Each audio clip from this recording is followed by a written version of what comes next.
You want to start with questions? Coach, how frustrating it was. It's about 40 minutes time of possession, 90 plays, and just have 11 points. Yeah, I'm disappointed for the guys and encouraged at the same time. And this was my message to them, that the fight was unbelievable today. The effort was unbelievable. I think they're one of the better teams in our league, and we can go toe-to-toe with them.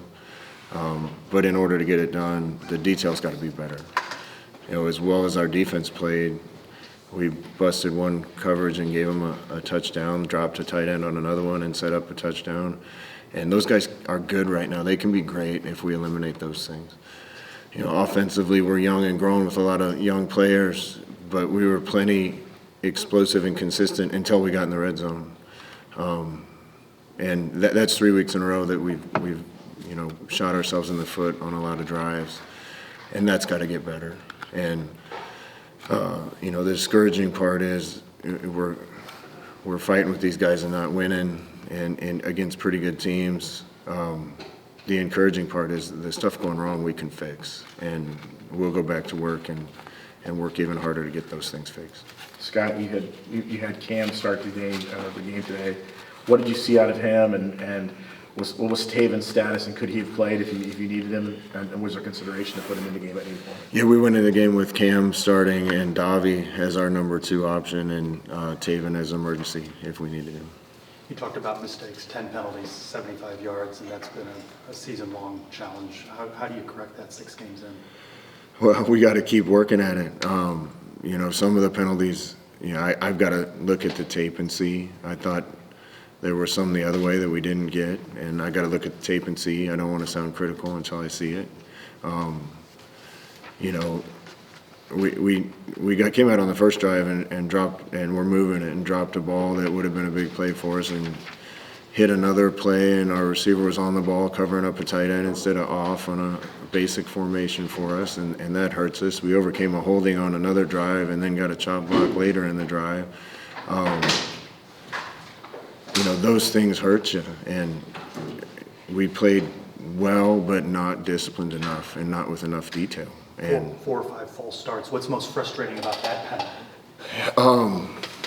Where they're happening is the most frustrating to me, because they're happening for the most part in the red zone. It's starting to be a pattern, and we have to address that. We went round and round whether to be on a silent cadence or not this week, and we started without and finished with a clap cadence just to try to solve it. But I don't think that was the issue. It's just in clutch moments, being able to calm yourself down and hear the snap count. How would you Cam Fancher and how he performed in the start? I mean, it looked like he was hitting receivers in the first half. There were just guys around him maybe making mistakes. I thought he played really tough. I haven't watched the tape yet, but I know he played tough. Whether the ball was always in the right place or not, we'll evaluate on the film. I thought he made some great throws in the first half. We missed on a couple shots. He made some other ones that got called back. Again, it's self-inflicted wounds on a lot of the things. And once they got up 2 scores, you weren't, the way they play defense, we weren't going to get behind their secondary anymore. And then it was more of a grinded out, completed in front of them and run the ball type of game. And we still executed that pretty well until we didn't, and made mistakes that cost us drives. And any game in this league where a defense can hold an offense like that to 20, we got to be good enough on offense to have a chance to win or win. Scott, what does it say about your defense? You just mentioned them. I mean, it seems like the next game up where they stepped up and were able to hold the team down and give you guys at least an opportunity to be in the game. Yeah, I think that the 2 offenses we played the last 2 weeks are 2 of the better ones in the Big 12, and we went toe-to-toe with them. I told this defense, like, even at the end of the game, when the game was probably over down 9, they still fought and got off the field, and that says a lot about who they are.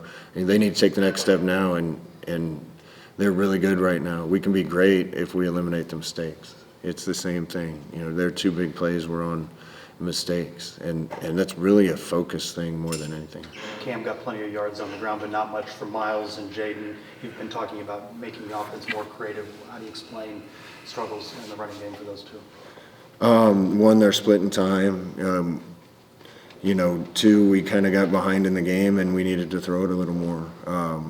What they were giving us later in the game was kind of the quick passing game, and we were trying to take advantage of that.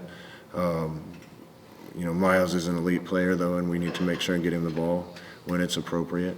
And that was kind of the game plan coming in, was to lean on the run game. But after we, shot ourselves in the foot on the first couple drives and got down by a couple scores, we still tried to commit to the run game, but at that point, you're kind of in try to catch up mode.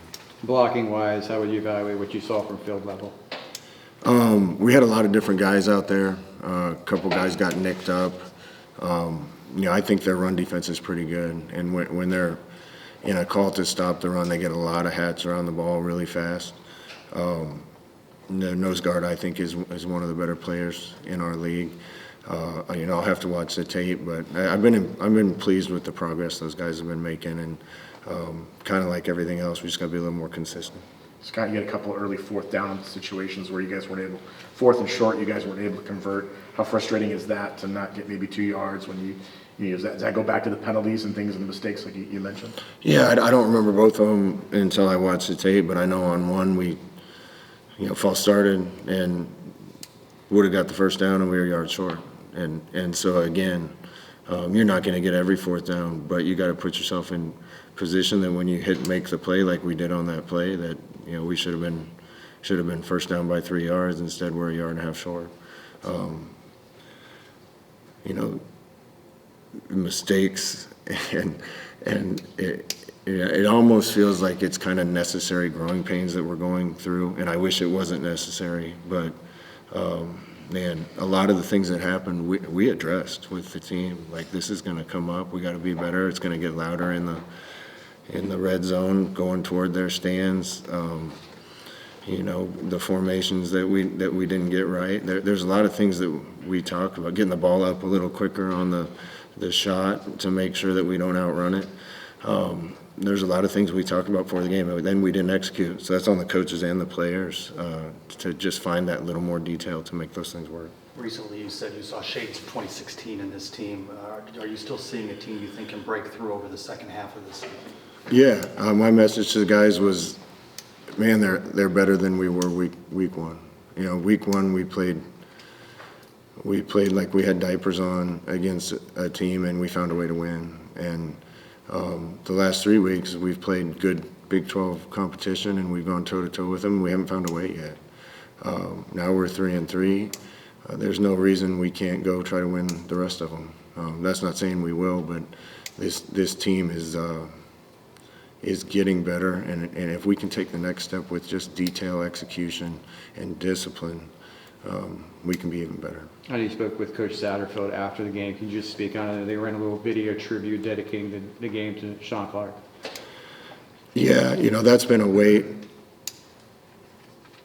on me and our team since it happened. I just love the man, and it's touching that other people are doing what they do to at least honor him. That's a tough thing to go through for a team. I think the kids are responding well, but it was heavy and it was emotional. I know he meant a lot to a lot of people, and it's really good to see people honor him. Scott, we've asked you before about this, but in the locker room now, it's been a 3-game losing streak. What have you seen from these guys? How have they responded to the fact that they've had some struggles over the last couple games? You guys can try to write an article about the guys getting down and giving up. It ain't going to happen. Not with this group. We're frustrated. I'm frustrated. I'm also, in a strange way, encouraged by just the fight and the improvement that's happening. The team we just played could end up in the Big 12 championship really easily if they keep playing the way they're playing. And if we don't make mistakes, we're right there, or have a chance to win, or win. So this team's not going to give up. Are we frustrated we've lost the last 3? Yeah. I don't think we played our best game in Manhattan. Felt like we had one last week and kind of gave it away. And this week, we didn't have it, but we should have been right there. And the things that we need to fix are really fixable. So we're going to, as a coaching staff, double down on those things. Dropped a couple on the road. How important is it to serve court at home and protect the home field? Yeah, we just got to go back, get to work, and have fun as a group practicing this week and try to be even better next week. And our best is going to be good enough in this league if we play our best. I don't know if we've done that yet. Okay, let's go. Appreciate it. Thanks, Coach.